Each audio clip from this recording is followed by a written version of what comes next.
Hey everyone, welcome back to the channel.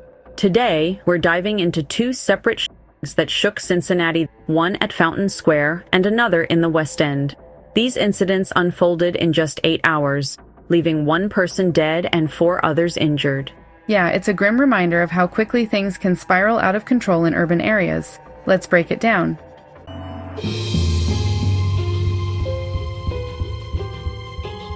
The first shooting happened around 7:30 p.m. at Citybird Tenders on Fountain Square.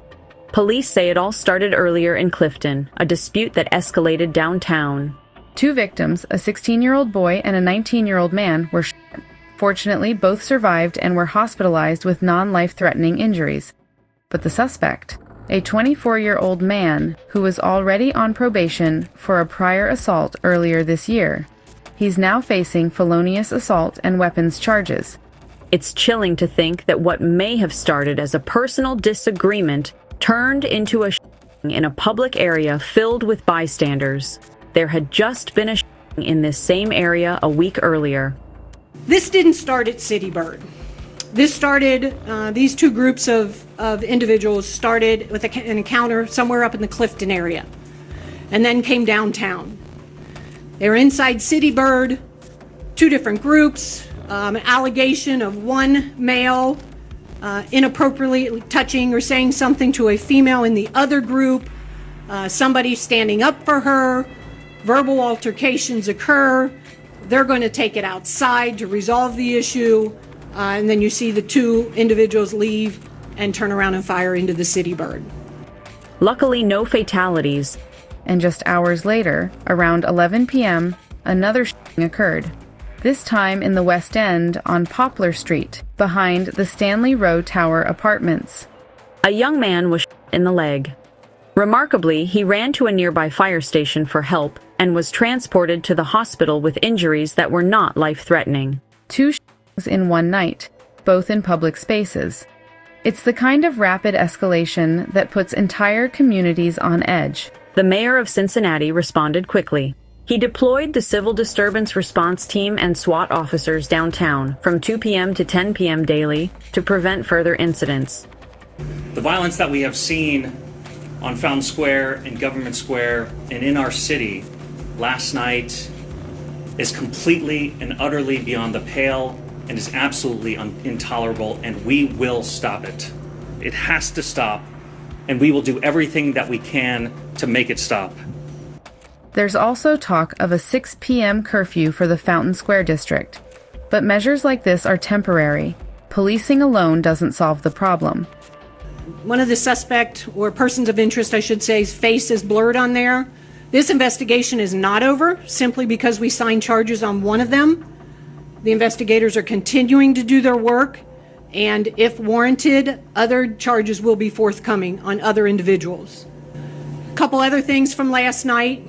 We also arrested a juvenile that was seen discarding a firearm into a flower box outside of Citybird.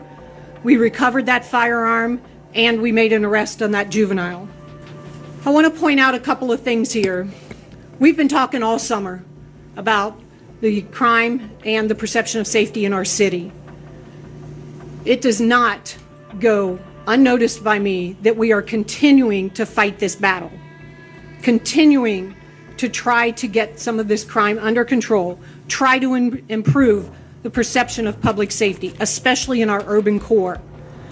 And we're not finished with just investigating things as they occur. As the mayor mentioned, police presence.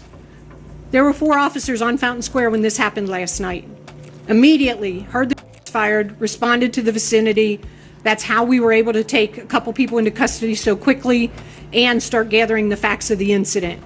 The investigators have done a great job in a short period of time. We're not even 24 hours into this. That does not go unnoticed either.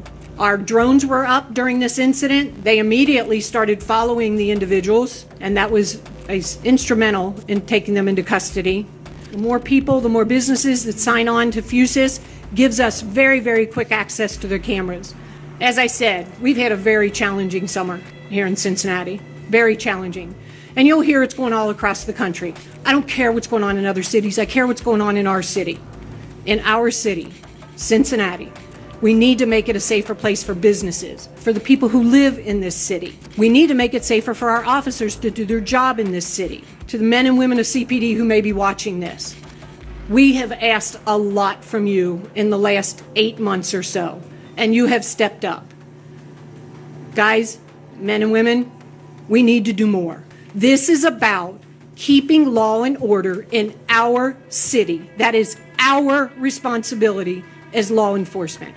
So to everybody watching this, fully expect Cincinnati police officers to take enforcement action on low-level violations. So expect if you're doing something that you've never been approached about before, we're going to start reminding you your actions are illegal. If you are fighting on Fountain Square or anywhere around the downtown, expect the officers to intervene. We are no longer going to think that just simply our presence is going to deter something like this from happening. For residents, these shootings raise urgent questions about safety. How can people feel secure when violence erupts so suddenly? It's more than just law enforcement. The city will need long-term solutions, community engagement programs, conflict resolution initiatives, and stricter gun law enforcement. Otherwise, incidents like these will keep happening. There's no doubt that we've had some significant public safety challenges in the city throughout the summer, and we're exploring all options. Mayor Aftab Piraval addressed questions about Police Chief Terry Thige's position. The chief has been a strong partner with me in making those changes throughout the summer, but unfortunately the violence has persisted, and so we're exploring all options, including changes. Questions about police leadership come days after a man was seen into the City Bird restaurant on Fountain Square. That's prompted an effort to bring more officers here daily. The city announced SWAT and the city's civil disturbance response team will be stationed on Fountain Square and Government Square from 2 p.m. to 10 p.m. every day. The hope is that things get better, so we'll see. Justin Karp is the owner of Main Auction Galleries, which is on the same block as a violent brawl that sparked a summer's worth of broader discourse about violence in Cincinnati. And what happened the other night on 3rd was far worse, in my opinion. That was a after Thursday night's Bengals game. Incidents like these have been the center of conversations across town, and Councilman Seth Walsh says a perception that the city is dangerous is harmful. Just the perception alone is enough to completely wipe out 25 years of economic impact. And so that alone is reason that we have to step up and do better. You need to do better. As the city contemplates how to do better, its police chief, Teresa Thige, was placed on administrative leave pending an investigation into her effectiveness. And we can't overlook the human cost. Victims, families, and witnesses all affected. The impact ripples through the community, leaving behind fear and lasting trauma. 3 different shootings. Yeah, all night we've been following investigations in Westwood, Over the Rhine, and Fountain Square, with these shootings all happening within 5 hours of each other. But we're now learning the victim involved has died from their injuries. Cincinnati police say it all happened around 6:30 last night along West Knowles Lane. Officers on scene that they were performing CPR on a young man. Now we're learning that victim died from his injuries. Right now, police have not identified the victim or given his age. Police have also not said what led up to the shooting. At this time, police also not releasing any information on a possible suspect. These shootings show the fragile line between everyday life and tragedy, but awareness and action can make a difference.